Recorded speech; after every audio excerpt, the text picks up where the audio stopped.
오늘 말씀을 통해서 기뻐하고 기뻐하리라라는 말씀으로 함께 은혜 나누겠습니다. 자, 따라합시다. 기뻐하고 기뻐하리라. 일제시대 때 우리 민족에게 작은 등불과 같은 분이 있었습니다. 그는 동경 고등사범학교 영어학과에 입학하고 이후에 지리박물학을 전공한 후 서울의 양정고등학교에서 민족정신과 함께 성서조선정신을 가르치신 김교신 선생님이 있습니다. 김교신 선생님은 우리에게 무교회주의 신학자로 널리 알려진 일본의 우찌무라 간조에게 7년 동안 성경 공부 훈련을 받았습니다. 이때 함께 성경을 공부한 조선 사람이 7명 정도가 되었는데 모두가 다 우리나라의 민족 지도자들로 세워지게 됩니다. 그 가운데 우리에게 친숙한 분을 한 분 들라면 함석헌 선생님이 바로 그 자리에 함께 있었습니다. 오늘 우리는 김교신 선생님의 이야기를 좀 다루는데요. 김교신 선생님은 별명이 두 가지가 있는데 사진을 하나 보여주면 좋을 것 같아요. 하나는 쌍칼입니다. 쌍칼. 뭐라고요? 쌍칼. 예, 사진만 봐도 벌써 그렇게 보이지 않습니까? 김교신 선생님 성품이 얼마나 반듯했는지 새벽 4시만 되면 어김없이 자리에서 일어나서 북한산에 올라 냉수마차라고 그곳 바위에 무릎을 꿇고 새벽 기도를 드렸습니다.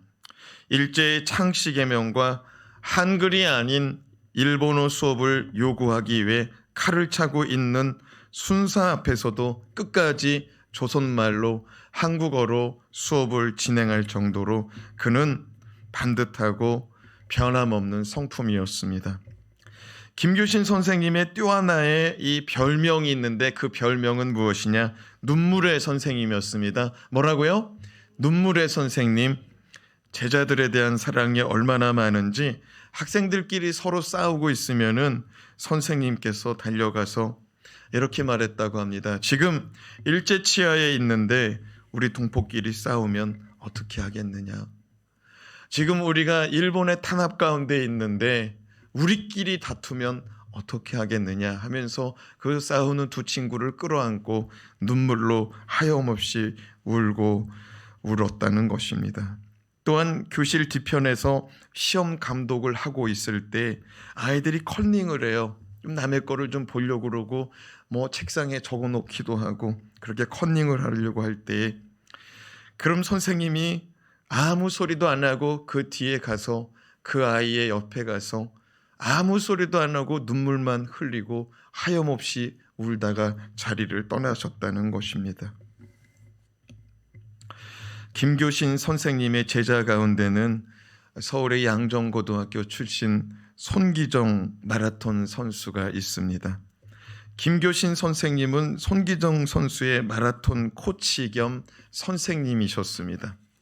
손기정 선수가 뛸 때면 항상 자전거를 타고 가면서 그 옆에서 항상 격려하고 이렇게 체근하면서 그 모든 훈련을 견딜 수 있도록 이끌었습니다. 손기정 선수가 1936년 베를린 올림픽에서 금메달을 목에 걸었습니다. 비록 일장기를 가슴에 품고 일본 이 국기를 가슴에 품고 마라톤을 뛰었지만 그는 조선을 대표하고 우리 조선 사람을 대표해서 뛴다는 마음으로 이 마라톤에 출전을 하게 되는데요. 베를린 올림픽보다 한 해 앞둔 1935년 11월 동경에서는요.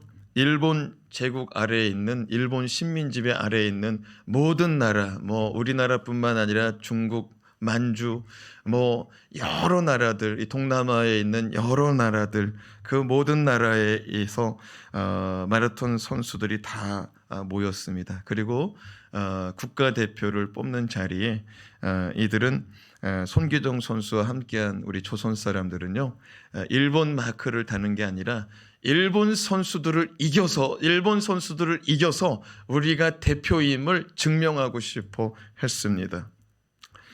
그렇게 1935년 11월 마라톤을 위한 선수 선발 대회 김교신 선수가 아니죠. 손기정 선수가 이렇게 출전했는데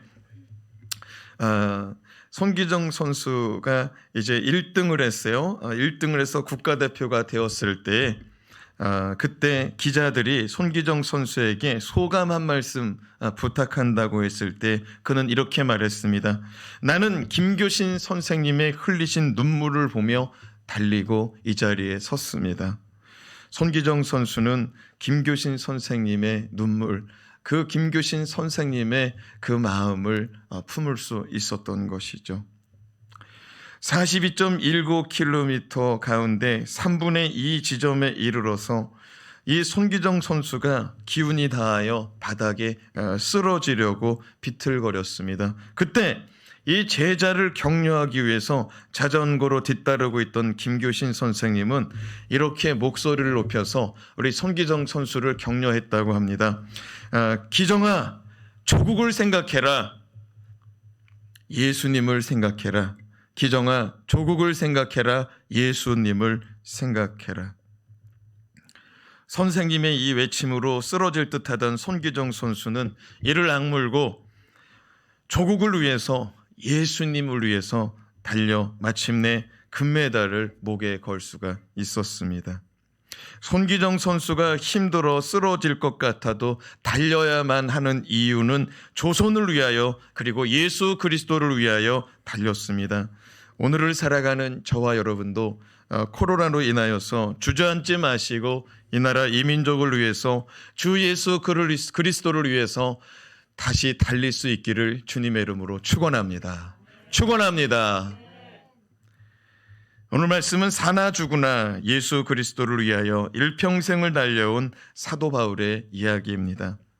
지금 사도 바울은 여러 어려움이 있어 기뻐할 수 없는 가운데 처해 있습니다. 첫째로 그는 환경의 어려움에 있었습니다. 그의 환경은 감옥에 갇혀 있는 환경이었습니다. 감옥에 갇혀 있기 때문에 유쾌하지 않은 상황이었습니다. 그리고 그는 수군덕거리는 사람들이 그 주변에 있는 환경이었습니다.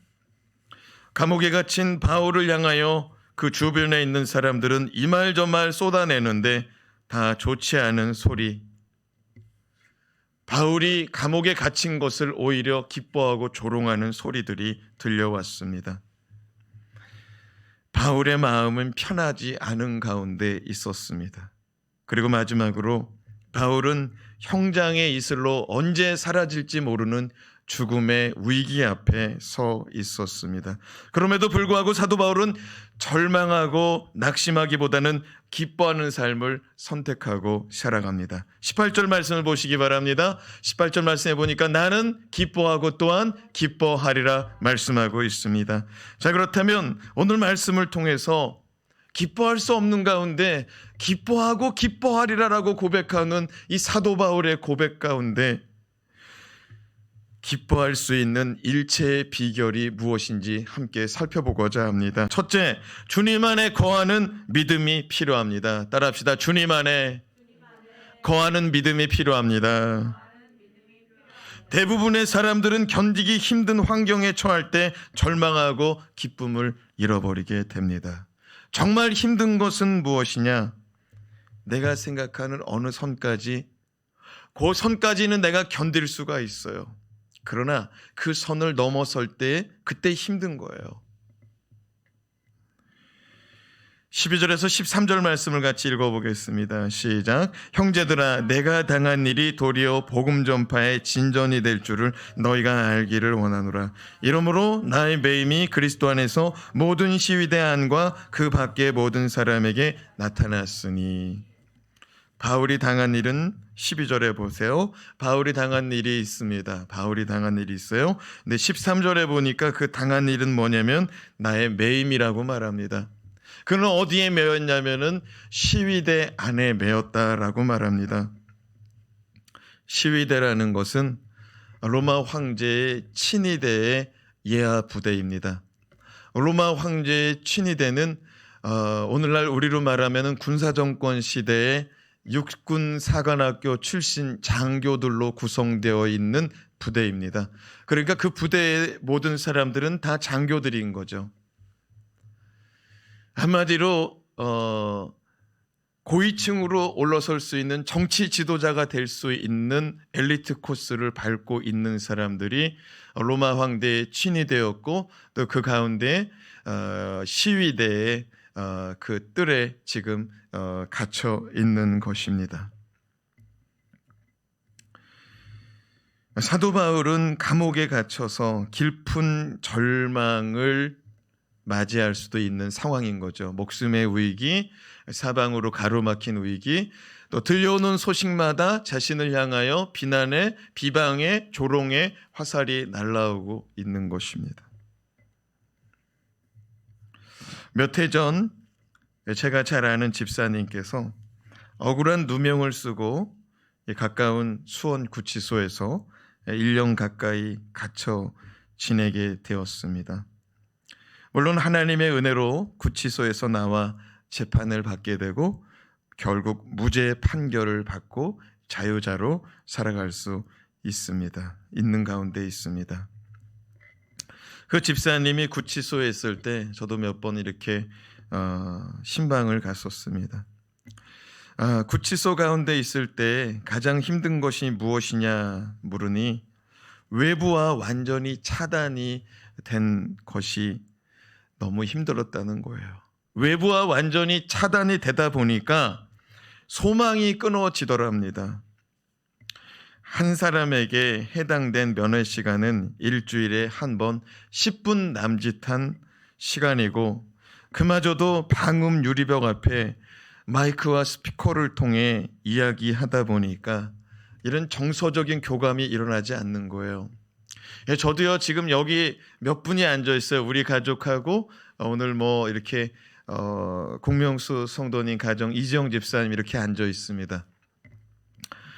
여러분, 마스크까지 썼거든요. 근데 입모양을 보고 아멘 하는지, 이걸 즐겁게 받아들이는지 힘들게 받아들이는지, 또 저를 보고 아이 컨택을 하고서 이것을 지금 잘 받아들이고 있는지 안 받아들이고 있는지 이거 알 수가 없어요. 머리만 푹 숙이고 있고 핸드폰 쳐다보고, 더군다나 지금 이 자리에 있지도 않은, 또 멀리에 있고 또 각 가정에서 예배드리는 분들은 저하고 이게 교감이 안 되는 거예요. 정서적인 교감이 안 되는 거예요. 이 감옥에 구치소에 있던 집사님이 그러는 거예요. 이렇게 누군가가 면회 와가지고 얘기할 만하면 시간이 끝나가지고 방송이 나간다는 거예요. 이제 자리에서 일어나서 나가라고.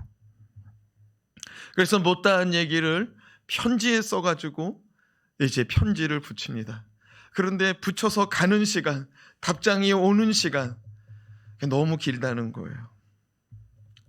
평범한 사람들은 자신을 변호할 수 있는 변호사를 이렇게 선임한다든지 하는 환경이 쉽지 않죠. 비용적으로도 그렇고. 변호사를 이렇게 선임하면 접견할 수 있는 시간도 보장받을 수 있는데 그렇지 못했습니다. 사도 바울은 지금 옥중에 매여 있는데 시위대 안에 갇혀 있습니다. 근데 사도 바울이 그 감옥에서 복음을 전하더라고요. 자, 필립보서 4장 22절 말씀을 같이 한번 읽어보겠습니다. 시작. 모든 성도들이 너희에게 문안하되 특히 가이사의 집 사람 중 몇이니라.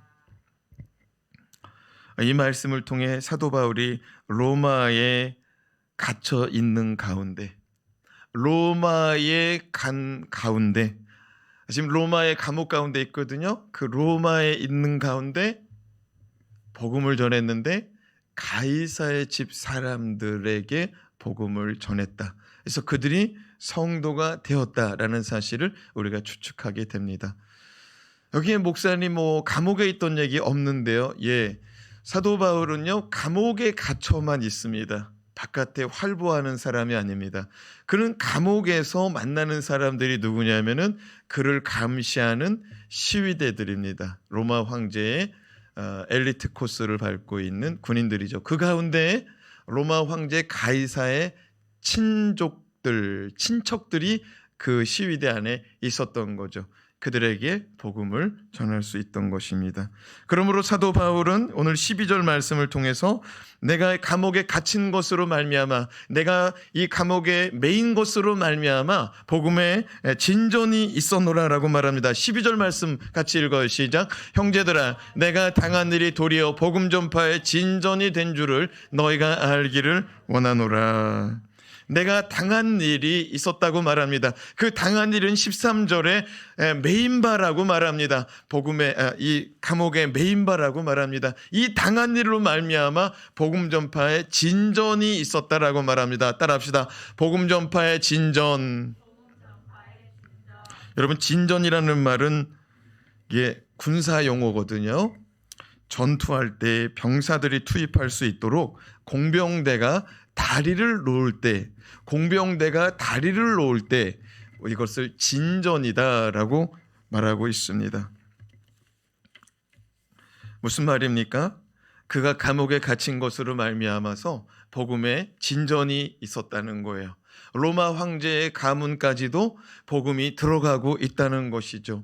사랑하는 여러분, 이 코로나가 이 복음의 진전을, 복음의 진보를 가로막지 못할 줄로 믿습니다. 우리 안에 예수 그리스도를 향한 사랑을 막아버리지 못할 줄로 믿습니다. 예수 그리스도의 피의 능력을 우리 안에서 소멸시키지 못할 줄로 믿습니다.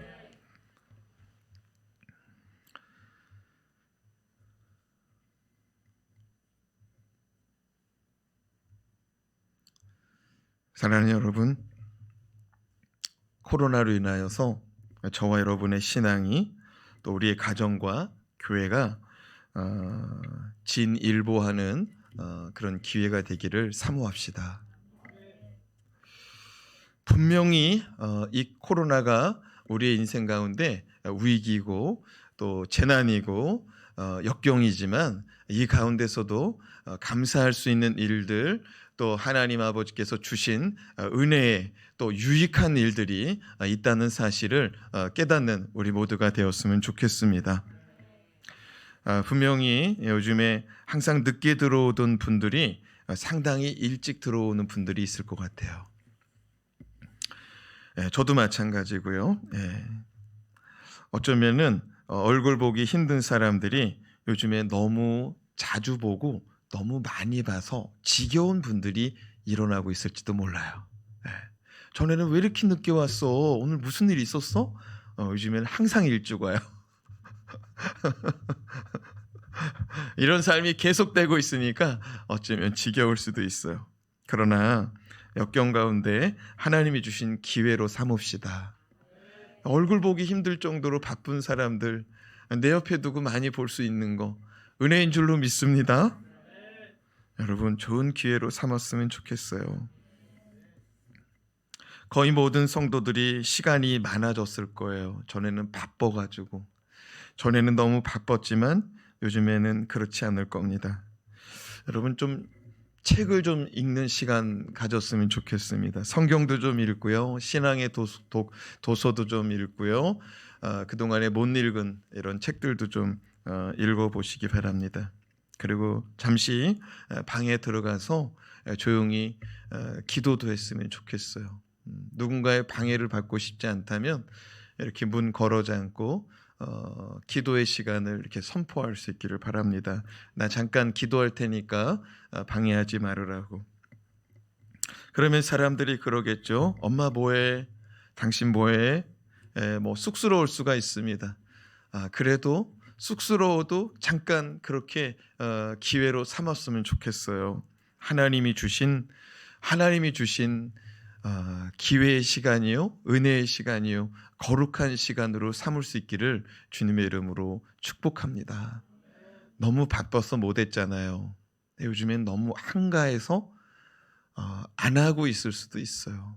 밀어놨던 일들을 한번 해보시기 바랍니다. 그래서 이렇게 가정재단 쌓는 것도요, 기쁨으로 여기고 은혜로 여길 수 있으면 좋겠어요.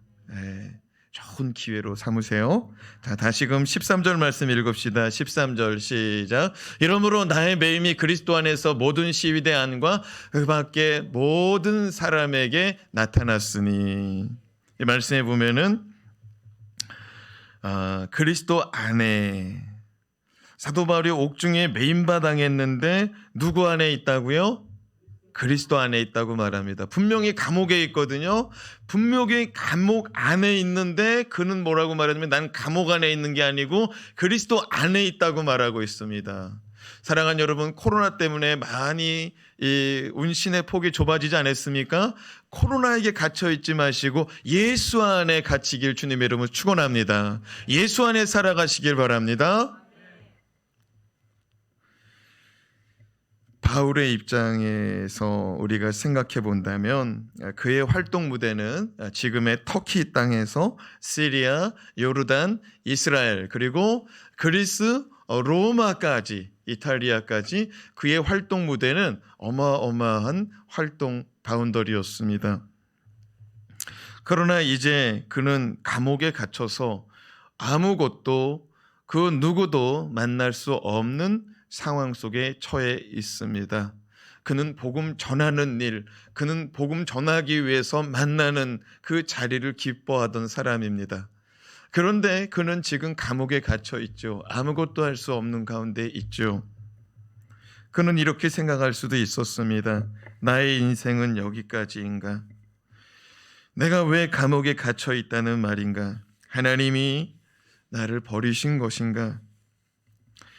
사도 바울은 그렇게 생각하면서 마음이 낙심할 수 있지만 사도 바울은 자신이 갇혀 있는 것이 아니라 예수 안에 있다라고 말하고 있습니다.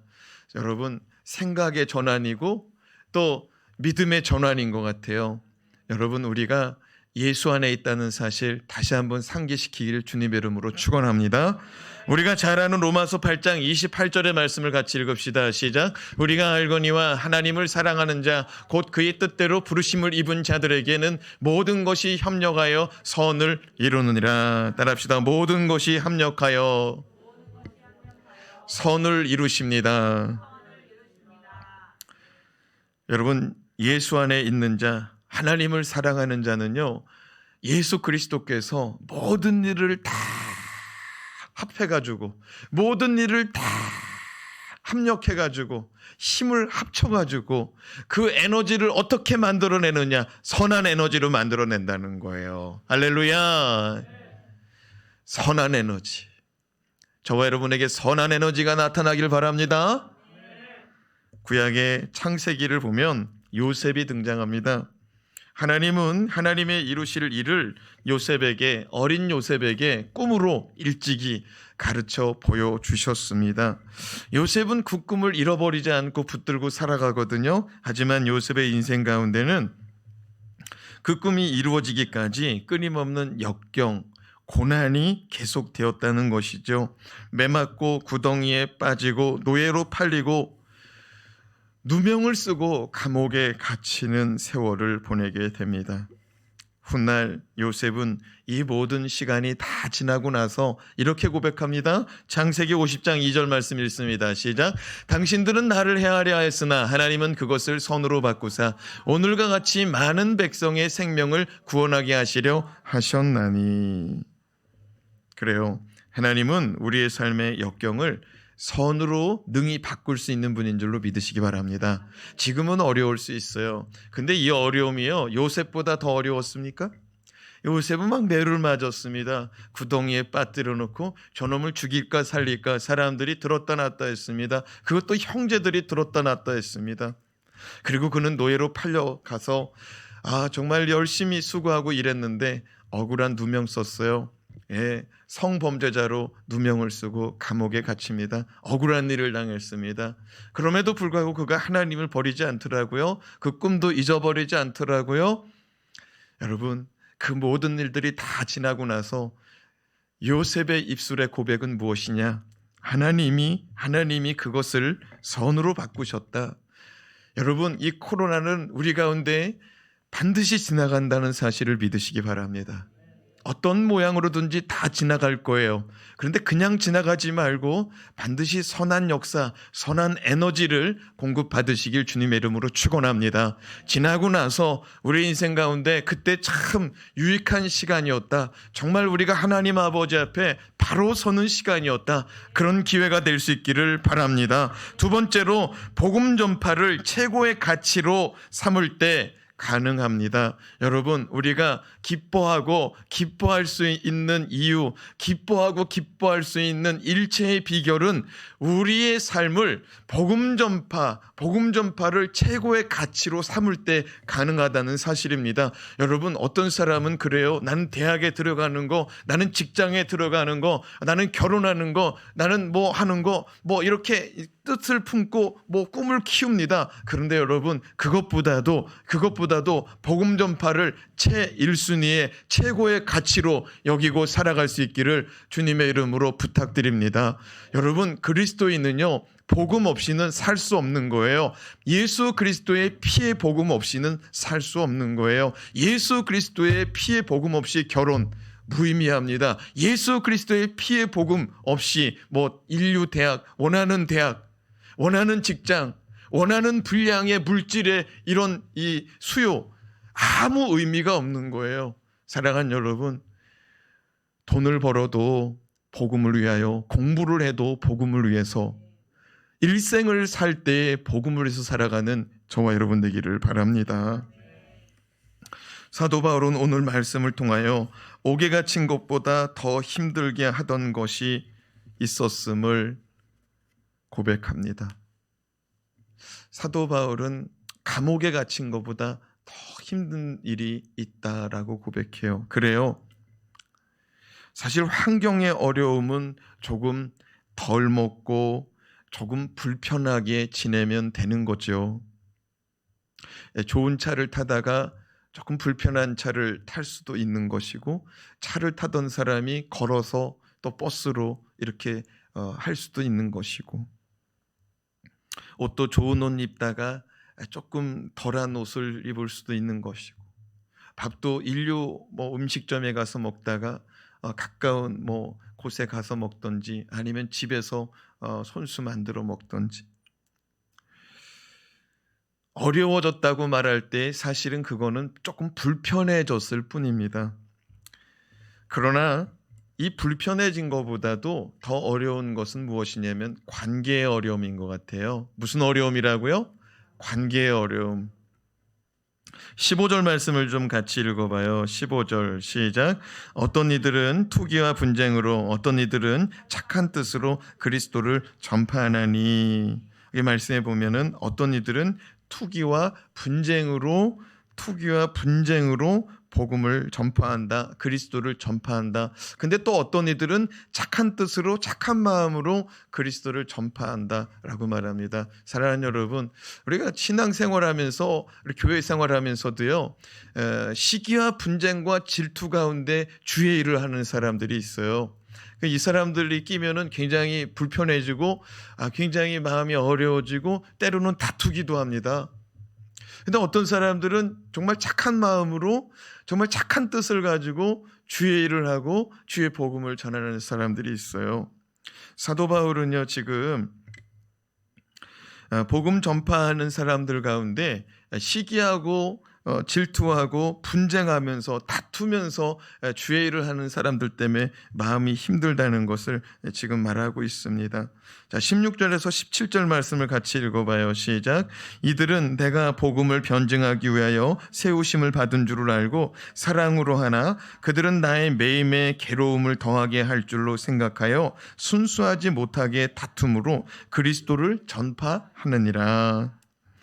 바울이 감옥에 갇히니까 두 가지 반응이 나타납니다. 첫째는 어떤 사람들은 사도 바울이 감옥에 갇혔으니 우리라도 열심을 내어서 복음을 전하자, 사랑으로 열심을 내자, 이런 반응이 나타납니다. 또 두 번째는요, 어떤 사람들은 그와는 반대로 바울은 처음서부터 사도가 아니었기 때문에 이제 바울은 하나님의 심판받은 거야, 이러면서 바울의 마음을 더 힘들게 하려고 작정하는 사람들이 있었다는 것입니다.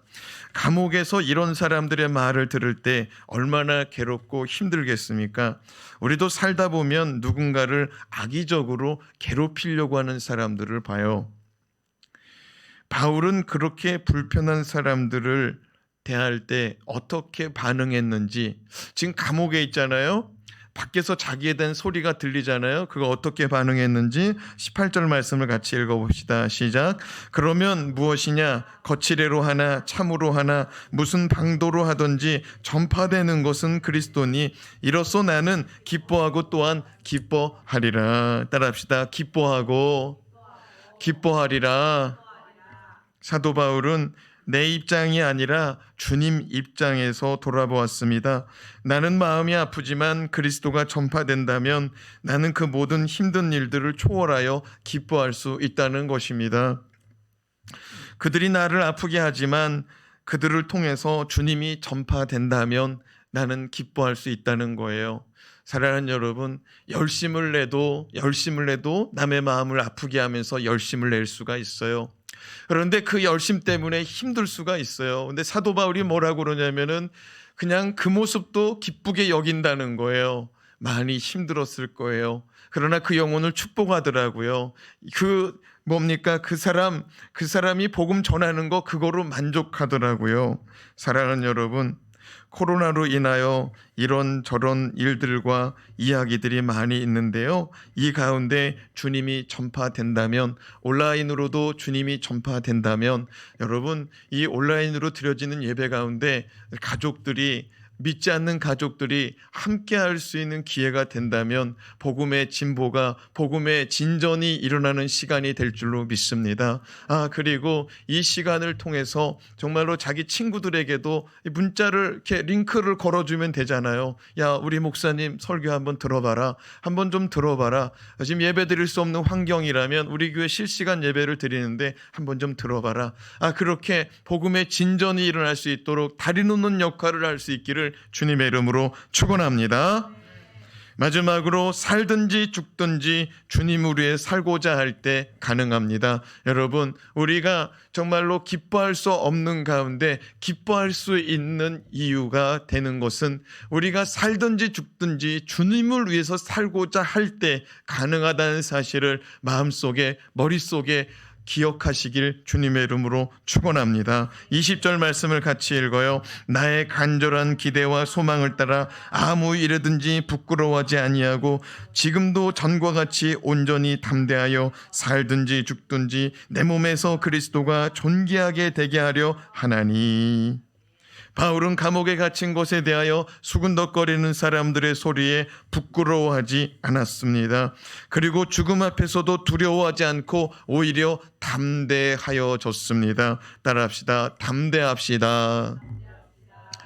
우리가 지난주에 정말 그 설교 말씀을 들었잖아요. 두려움이 아닌 무엇을 붙잡자고 그랬어요? 담대함을 붙잡자고 그랬어요. 기억이 안 나는 분은 여러분에게 보내드린 그 주보 이미지 컷을 이렇게 참고하시기 바랍니다. 설교를 잘 요약해 드렸어요. 여러분, 바울은 두려워하지 않고 오히려 담대하였는데, 그가 담대할 수 있고 그가 기뻐할 수 있는 이유는 무엇이냐?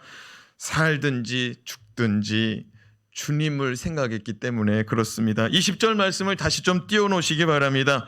자, 말씀해 보세요. 따라합시다. 살든지 죽든지 그리스도가 나를 통해 존귀하게 되기 원합니다. 여러분, 사는 이유도 그리스도를 위하여, 죽는 이유도 그리스도를 위하여 살아가시기 바랍니다. 감옥에서 죽어도 주님의 이름을 존귀하게 할 수만 있다면, 감옥에서 나와도 주님의 이름을 존귀하게 할 수만 있다면, 살든지 죽든지 나는 상관없이 나는 기뻐하고 기뻐하리라 말씀하고 있습니다.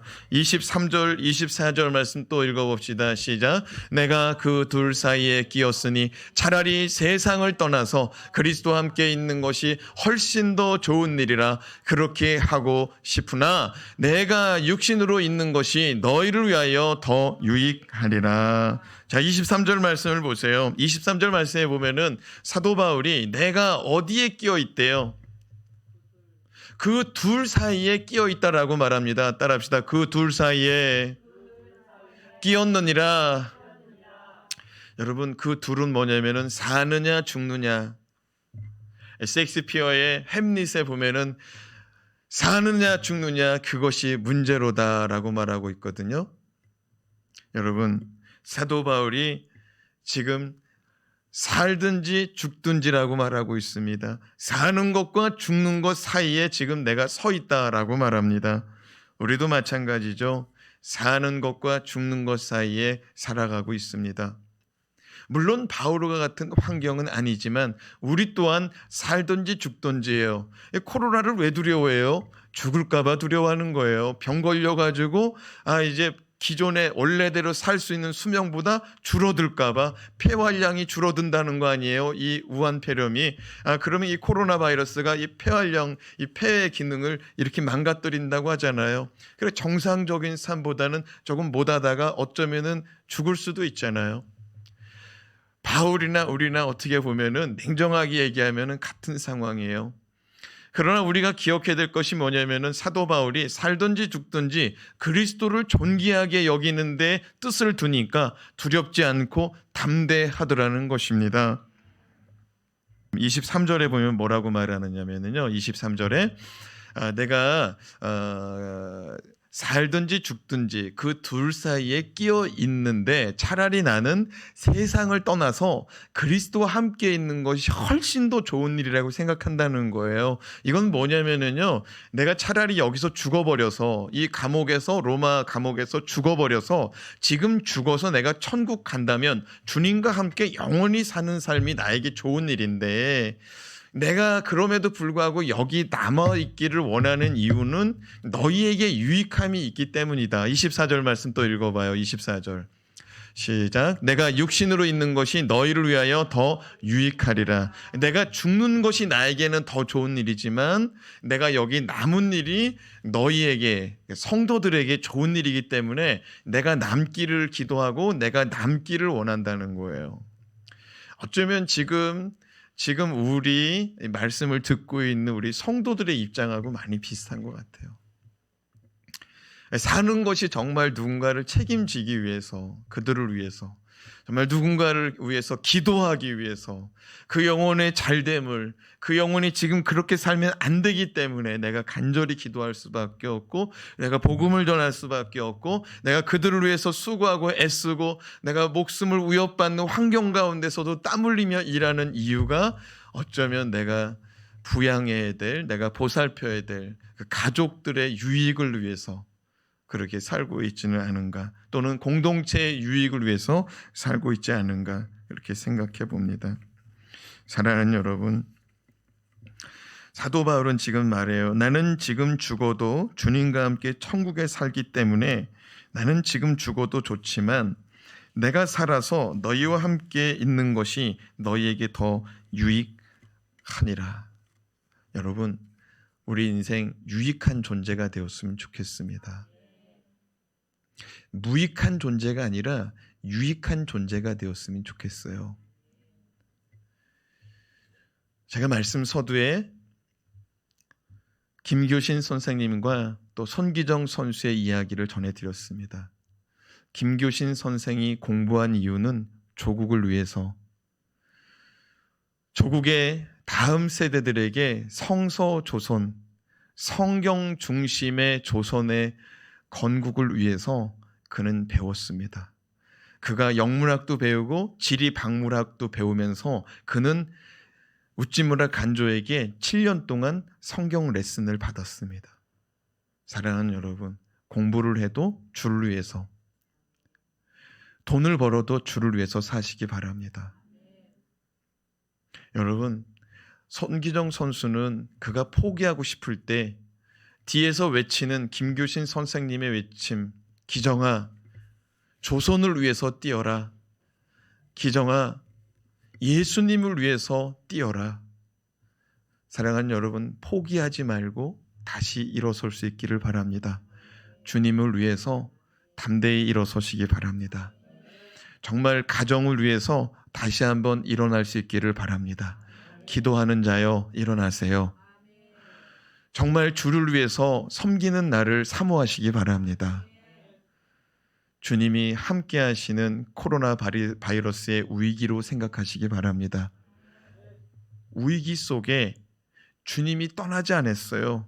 주님 없는 사람처럼 살지 말고 주님 안에 거하시기 바랍니다. 예수 안에서 내가 기뻐하고 기뻐하리라. 내가 포기하고 싶은 나의 일상의 삶, 나의 여러 문제, 나의 귀 가운데 들려지는 소리들, 나의 고난의 현장, 나의 삶이 불편한 이 삶의 현장, 정말 마음 같아서는 그만 내려놓고 싶지만 다시 일어서길 주님의 이름으로 부탁드립니다. 주 안에서 기뻐하시기 바랍니다. 주 안에서 다시 주가 주시는 은혜와 감사를 하나하나 돌아보는 한 주간 되시고 다시 감사하는 마음, 기뻐하는 마음을 회복하기를 주님의 이름으로 축원합니다. 축원합니다.